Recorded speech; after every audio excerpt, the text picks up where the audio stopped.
quisiera permitirme hablar de un pasaje que está en el primer libro de Samuel, en el capítulo número 22, versículo número 1 al versículo número 5.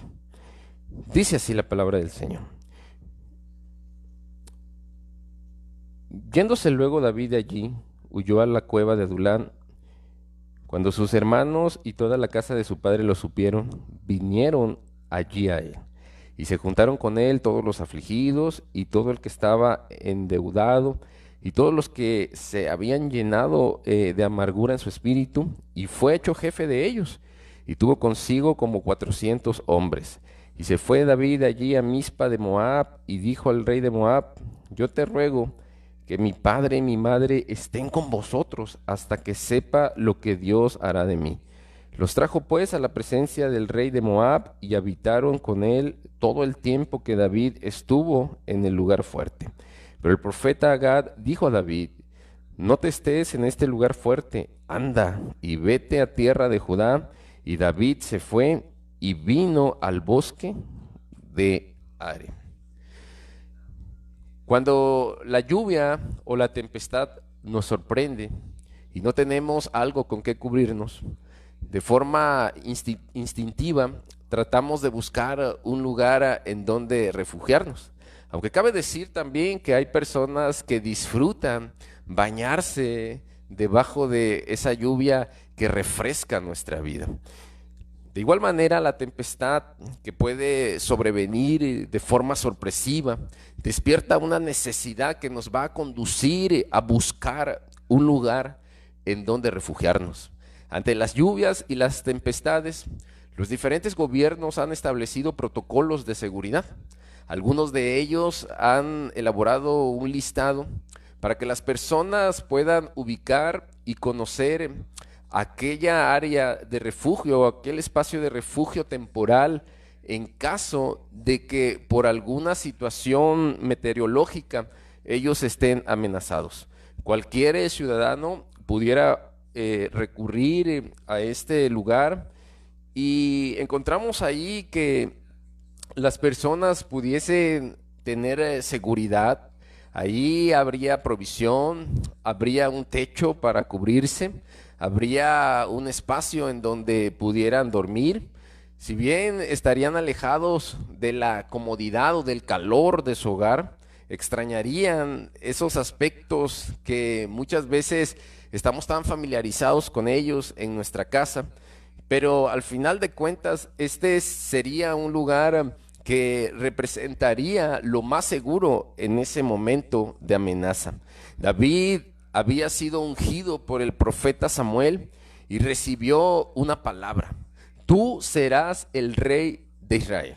La palabra que David recibió fue una palabra que no solamente trajo algo bueno a su vida, sino que esta palabra lo tuvo que conducir a un proceso.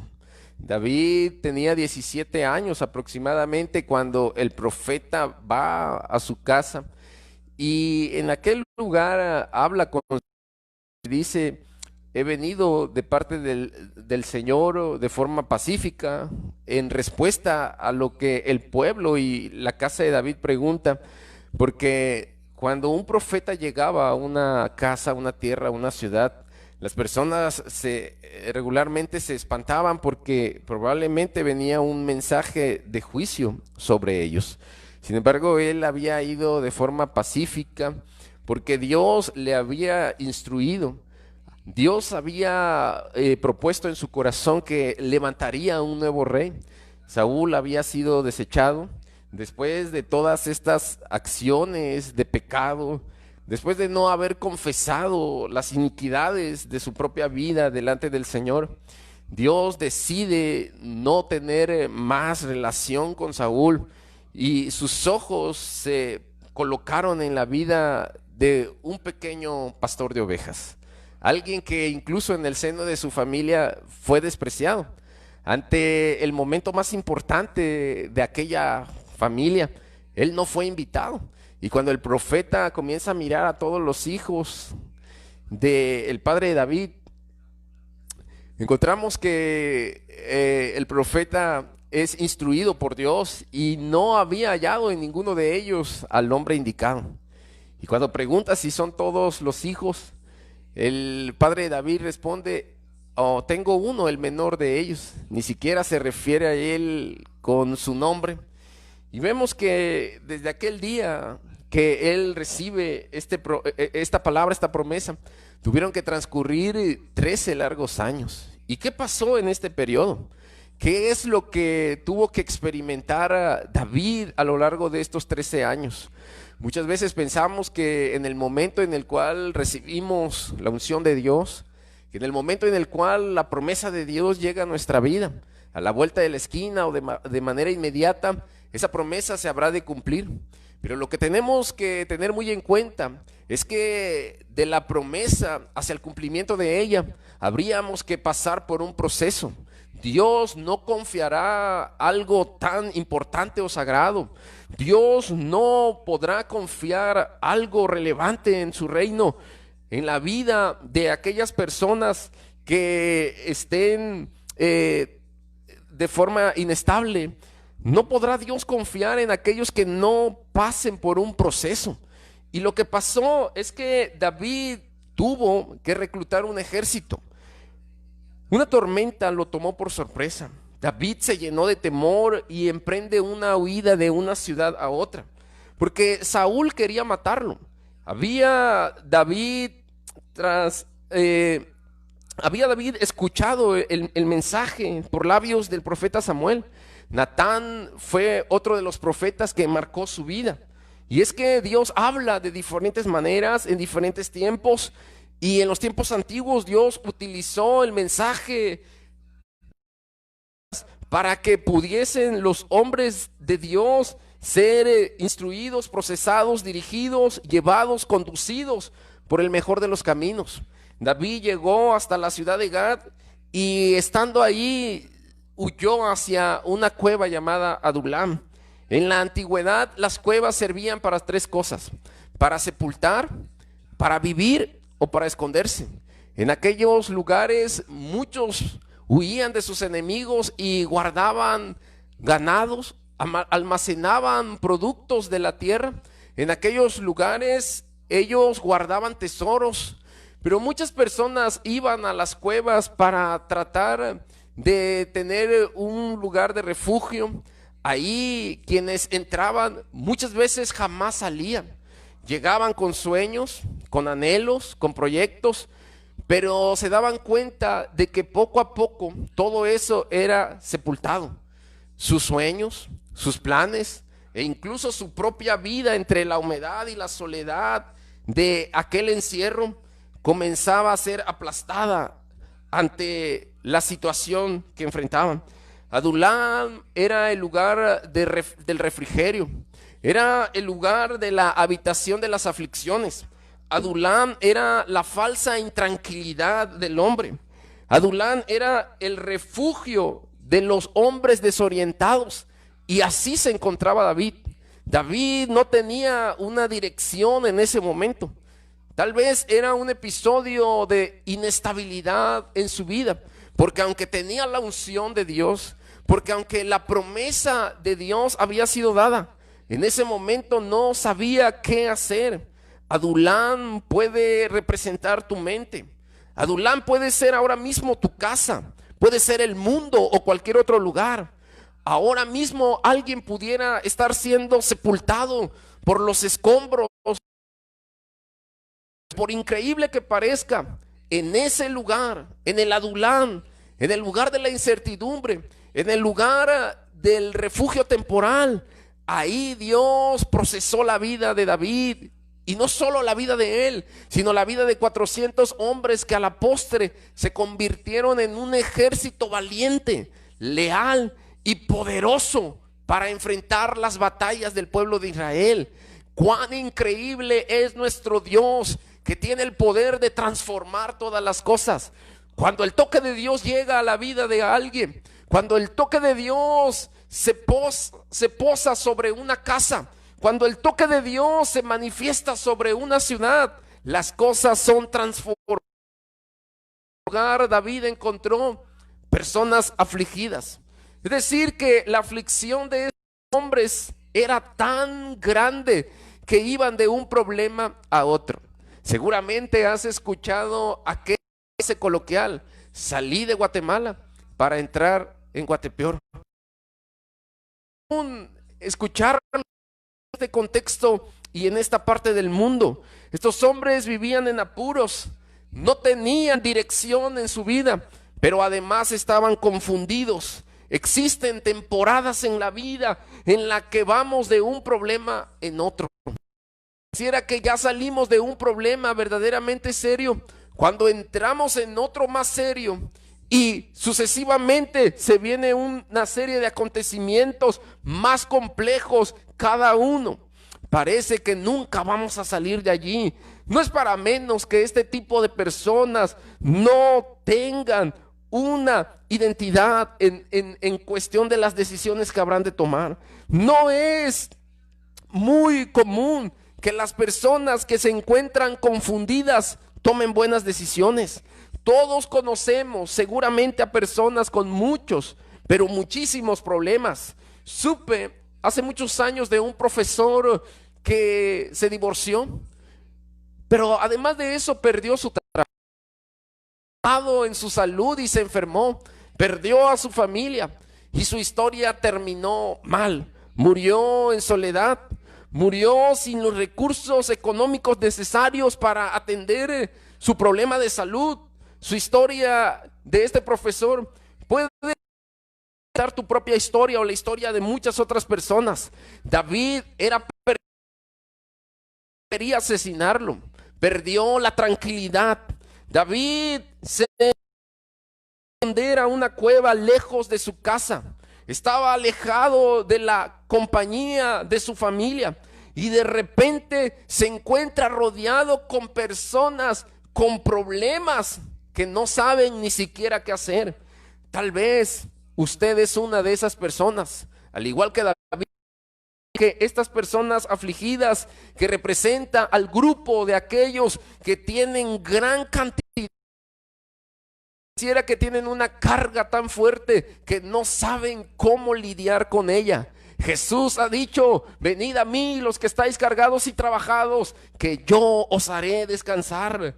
Tal vez eres de aquellos que no tienen trabajo, de aquellos que se encuentran ahora mismo sin dinero, de aquellos quienes han estado en un conflicto de relación entre el esposo o los hijos. Tal vez has sido tocado por la enfermedad y te encuentras en un mar de problemas. Sientes que te estás ahogando en ese océano de problemas que cada vez vienen uno tras otro y se acumulan en tu propia vida.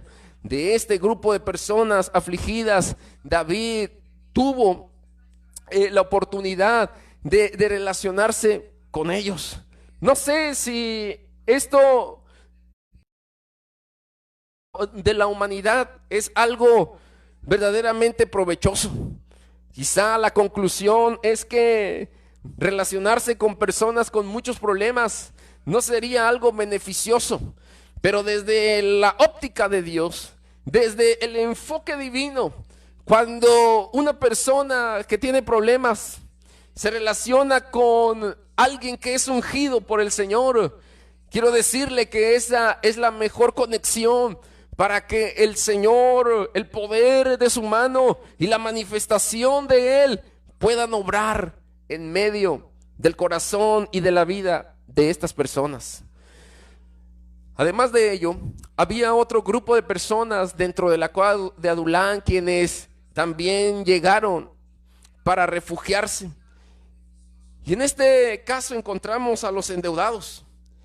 Los endeudados son aquellos quienes han sido esclavizados por causa de sus malos manejos financieros. La esclavitud de los endeudados va a causar una enfermedad en sus sentimientos, en sus emociones. Va a inestabilizar las relaciones. Sin duda, el vivir endeudado es un verdadero problema. Estos hombres seguramente estaban huyendo de sus acreedores, se estaban escondiendo. Y también en este respecto, tú has de conocer personas quienes se esconden cuando un cobrador llega a tocar a la puerta de su casa. Personas quienes han tenido decisiones equivocadas respecto a cómo utilizar sus recursos. Este es un tiempo en el cual Dios nos invita a tener un buen manejo en lo que recibimos de su mano. Vivían bajo una presión, una situación de estrés, vivían siendo parte de un momento de ansiedad. Estaban oprimidos y estaban siendo aplastados por su condición financiera. La opresión que estaba en ellos se manifestaba en su relación familiar.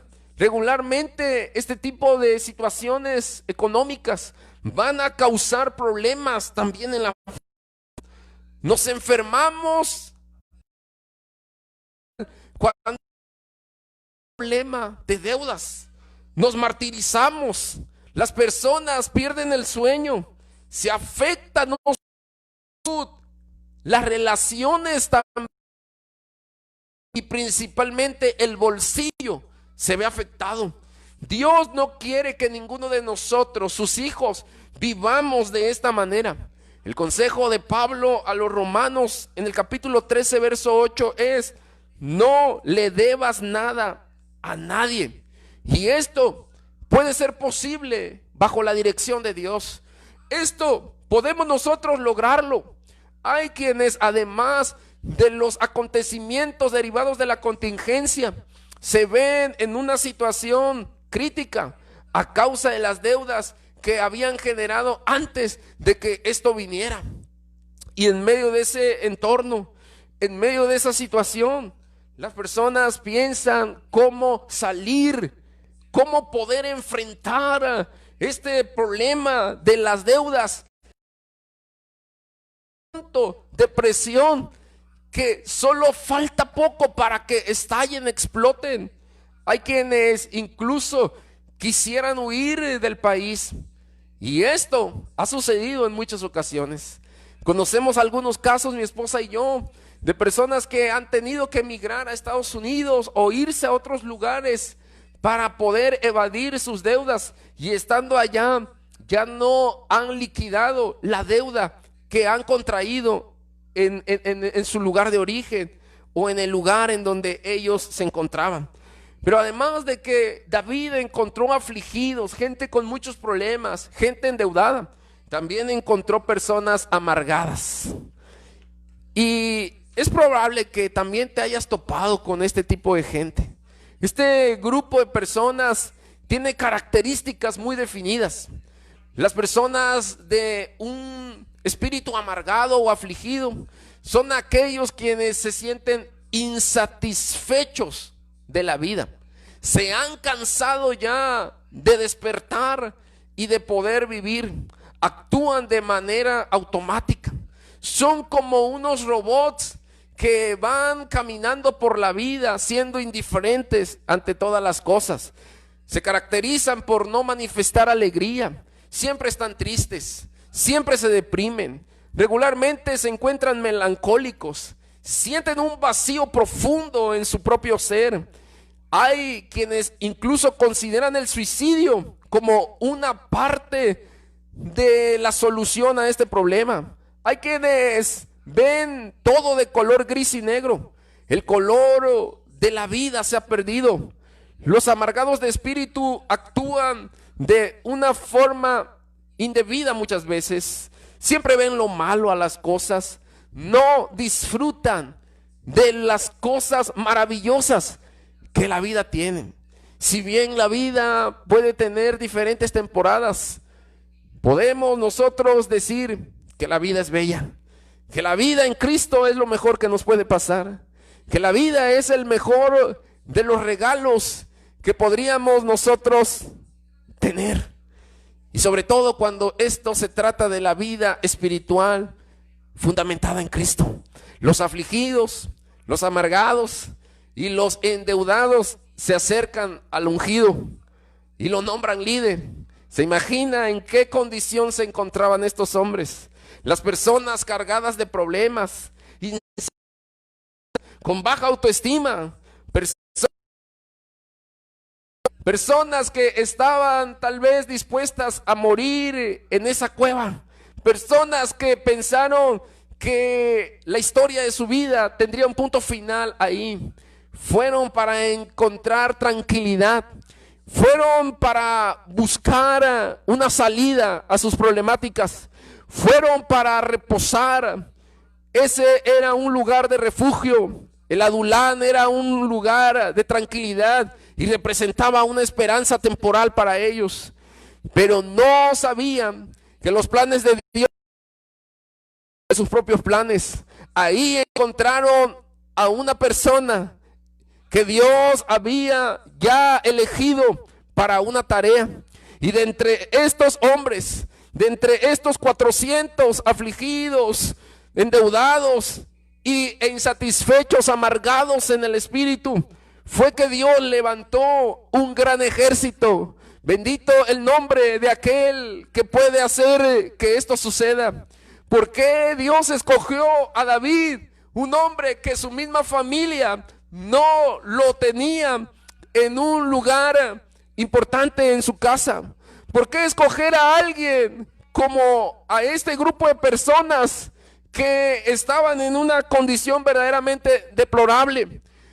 La única razón que encontramos es para que nadie, ningún hombre, ningún individuo, ninguna persona se pueda llevar la gloria.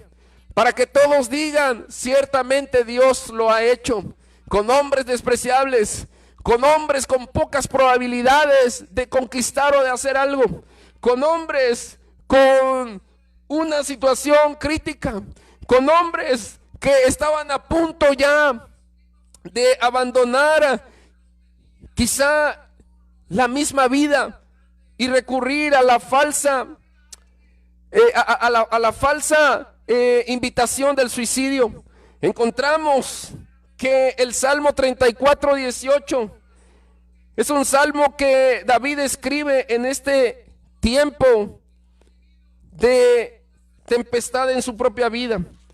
La Biblia señala en el versículo 18, verso 19: cercano está Jehová de los quebrantados de corazón, y salva a los contrictos de espíritu. Muchas son las aflicciones del justo, pero de todas ellas les librará Jehová. David escribe este poema teniendo la experiencia de estas personas, teniendo la experiencia misma de lo que Dios está haciendo. Parece irónico que Dios le ha dicho que va a hacer que se encuentre en esta situación.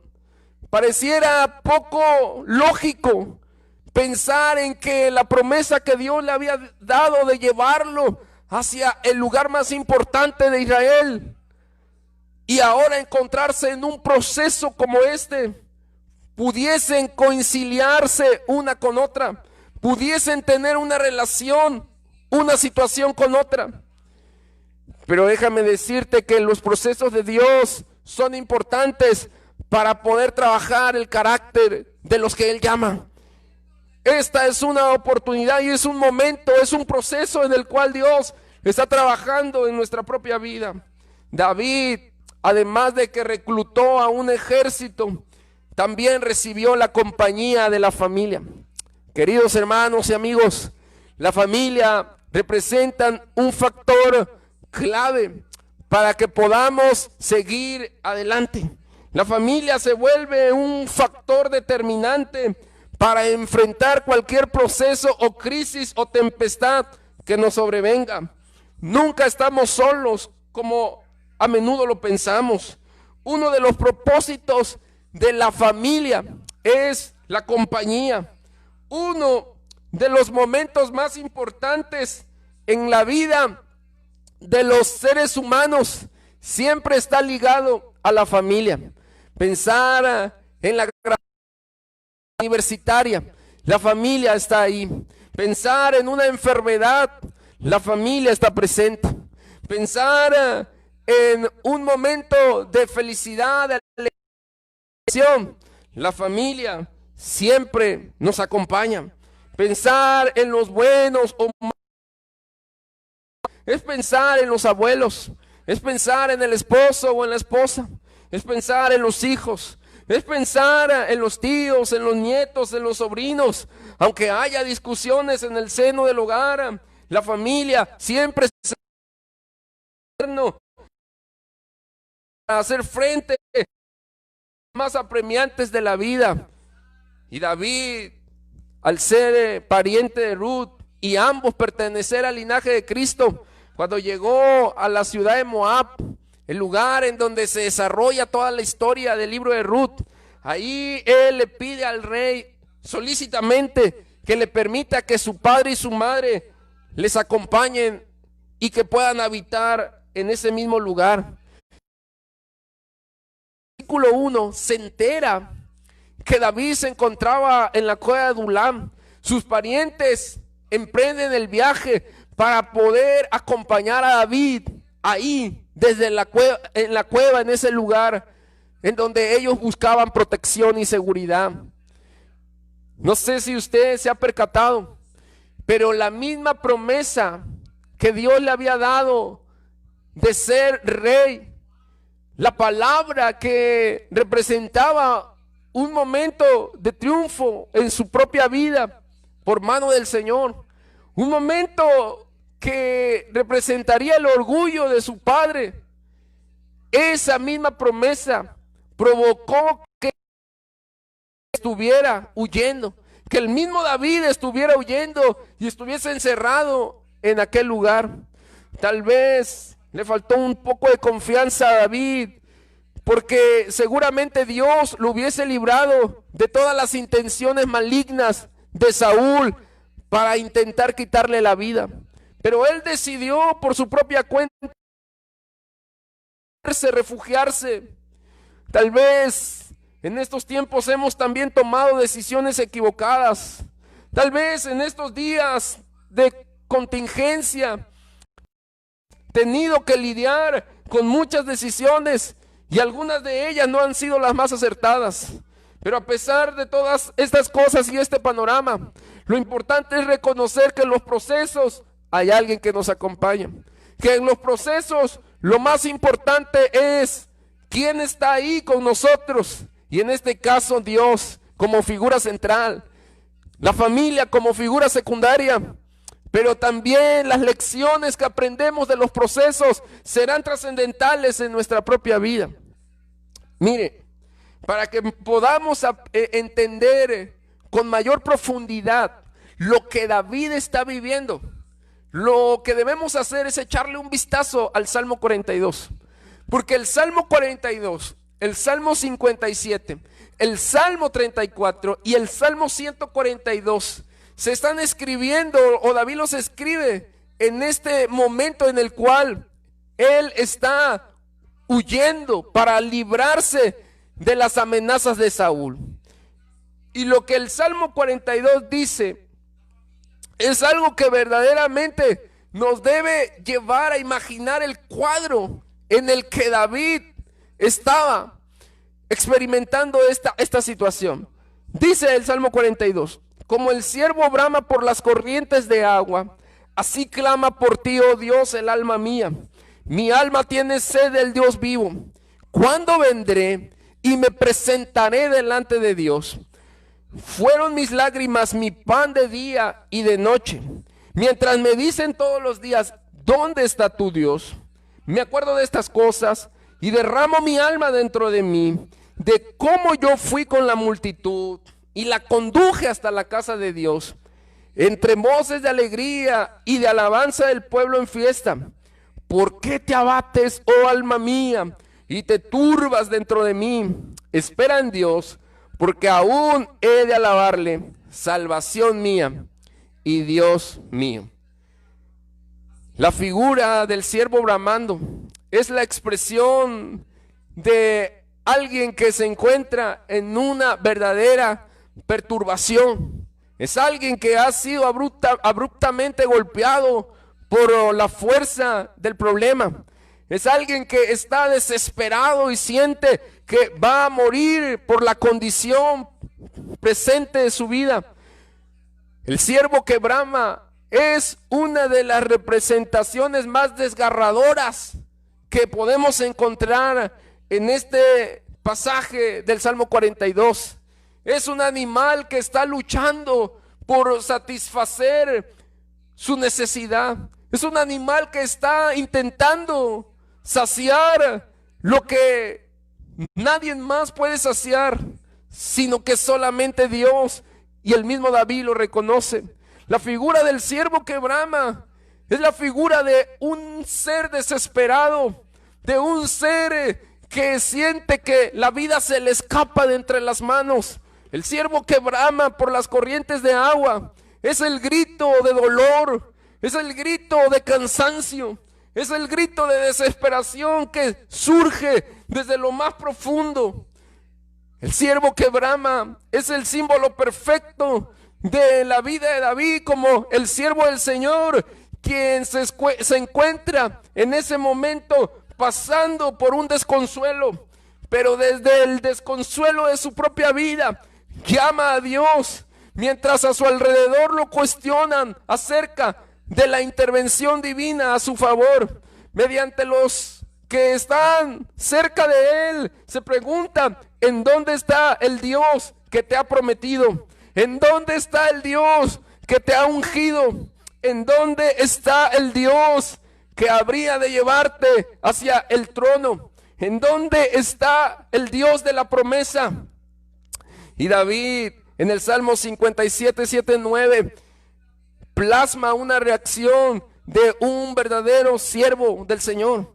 David dice: pronto está mi corazón, oh Dios, mi corazón está despierto, cantaré y trovaré salmos. Despierta, alma mía, despierta, salterio y arpa. Me levantaré de mañana, te alabaré entre los pueblos, oh Señor, cantaré de ti entre las naciones.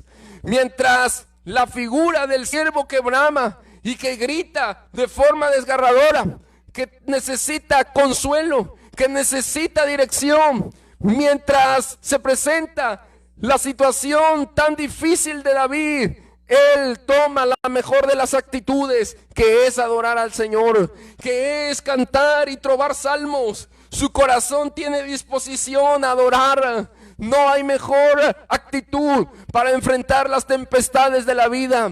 No hay mejor manera de enfrentar los momentos de crisis que adorando a nuestro Dios. No hay mejor forma de silenciar las voces de un mundo que pregunta: ¿dónde está tu Dios? No hay mejor manera de demostrarle a aquellos quienes se cuestionan sobre lo que Dios hace. No hay mejor camino ni de que partido